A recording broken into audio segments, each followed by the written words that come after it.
Dearest Kitty, last night before dinner I tucked the letter I'd written into Father's pocket. According to Margot, he read it and was upset for the rest of the evening. I was upstairs washing up. Poor Pim. I might have known what the effect of such an epistle would be. He's so sensitive. I immediately told Peter not to ask questions or say anything more. Pim said nothing else to me about the matter. Is he going to? Yours, Anne M. Frank. Dearest Kitty, Father and I had a long talk yesterday afternoon. I cried my eyes out, and he cried too. Do you know what he said to me, Kitty? I've received many letters in my lifetime, but none as hurtful as this. You, who have had so much love from your parents, you, whose parents have always been ready to help you, who have always defended you no matter what. You talk of not having to account to us for your actions. You feel you've been wronged and left to your own devices. No, Anne, you've done us a great injustice. No, Anne, we have done nothing to deserve such a reproach.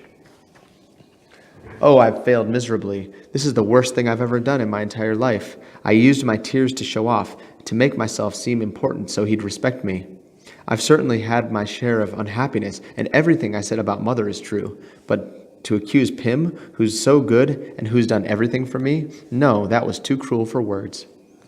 It's good that someone has finally cut me down to size, has broken my pride, because I've been far too smug. Not everything Mistress Anne does is good. Anyone who deliberately causes such pain to someone when they say they love is despicable, the lowest of the low. What I'm most ashamed of is the way that Father has forgiven me. He said he's going to throw the letter in the stove, and he's being so nice to me now, as if he were the one who'd done something wrong. Well, Anne, you still have a lot to learn. It's time you made a beginning, instead of looking down on other people and always blaming them. I've known a lot of sorrow, but who hasn't at my age? I've been putting on an act, but was hardly even aware of it. I felt lonely, but never desperate, not like Father, who once ran out into the street with a knife so that he could put an end to it all. I've never gone that far. I should be deeply ashamed of myself, and I am. What's done can't be undone. But at least you can't keep it from happening again. You can keep it from happening again. I'd like to start all over again, and that shouldn't be difficult now that I have Peter. With him supporting me, I know I can do it. I'm not alone anymore. I have my books, my writing, and my diary. I'm not all that ugly or that stupid. I have a sunny disposition, and I want to develop a good character. Yes, Anne, you knew full well that your letter was unkind and untrue, but you were actually proud of it.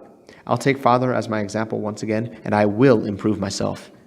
Yours, Anne M. Frank.